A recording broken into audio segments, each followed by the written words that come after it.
Oil prices just hit a 5-year high. Here's why the UAE's OPEC exit matters to your investments. You're watching this video because you're probably wondering, how does a single country leaving a decades-old oil cartel affect my 401k? The answer is, more than you think. When the UAE announced its exit from OPEC in February 2026, global markets reacted like a car suddenly hitting a pothole. Let me show you why this decision is sending shockwaves through energy portfolios and what you should do about it. We break down investing so it actually makes sense, and today's topic could change how you think about energy portfolios forever. The UAE has been a key player in OPEC for over 50 years, but its decision to leave in 2026 isn't just about politics, it's about economics. Think of OPEC like a group of countries holding a monopoly on oil production. For decades, they've controlled supply to keep prices high. But the UAE has been quietly diversifying its economy for years, investing billions in solar energy and hydrogen technology. This exit is the culmination of that strategy. Here's the catch: OPEC's influence has been waning for years. The US is now the world's largest oil producer, and countries like Norway and Brazil are joining the ranks of non-OPEC exporters. The UAE's move is a signal that the old guard is finally stepping aside. But what does this mean for you? Let's break it down. When the UAE left OPEC, it immediately removed a major player from the group's production quotas. That means OPEC can no longer control global oil supply as tightly as before. In February 2026, Brent crude prices spiked to $84 per barrel, the highest since 2022. Why? Because markets are now betting on more oil supply, but also on a future where OPEC's influence is fading.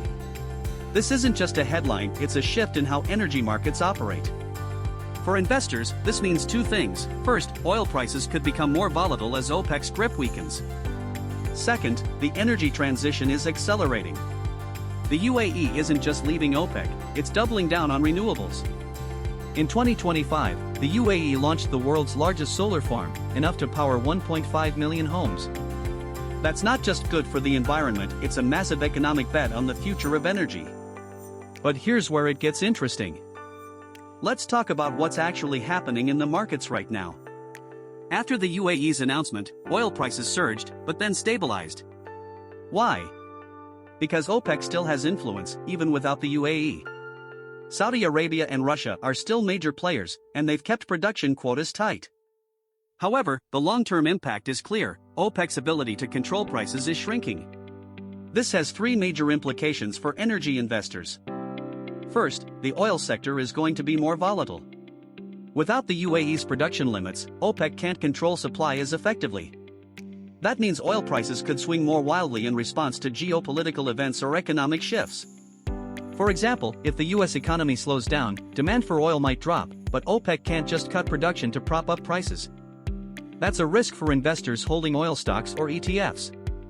Second, renewable energy is becoming more attractive. The UAE's focus on solar and hydrogen is part of a global trend.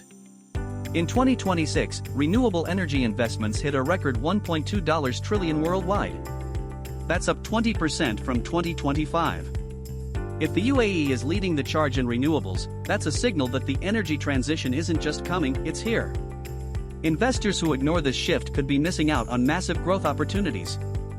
Third, energy diversification is more important than ever. The old model of invest in oil and wait for prices to rise is becoming riskier. Instead, smart investors are spreading their bets across energy sectors. That means not just oil, but also renewables, electric vehicles, and energy storage. But here's the thing: this isn't just about picking winners and losers. It's about understanding the bigger picture. The UAE's exit from OPEC is a sign that the energy world is changing, and investors who adapt will be the ones who benefit. If this is making you rethink your energy portfolio, hit subscribe. We break down shifts like this every single day. So, what can you actually do with this information? Here are 3 actionable steps to consider. 1. Diversify your energy investments. Don't put all your eggs in the oil basket. Even if you're bullish on oil, consider adding exposure to renewables. For example, you could invest in an energy sector ETF that includes both oil and renewable companies. These ETFs are designed to balance risk and reward, and they're a great way to hedge against volatility. 2. Look for opportunities in the energy transition. The UAE's push for renewables isn't an isolated event. Countries around the world are investing in solar, wind, and hydrogen. That means companies in these sectors are likely to grow faster than traditional oil companies. If you're interested in long-term growth, consider adding a few stocks or funds focused on clean energy. 3. Use dollar cost averaging to reduce risk. If you're unsure about the direction of oil prices, dollar cost averaging is a smart strategy. This means investing a fixed amount in energy-related assets at regular intervals, regardless of the price. Over time, this can help you ride out volatility and build a more stable portfolio. Now, you might be thinking, but what if oil prices drop again? That's a fair concern.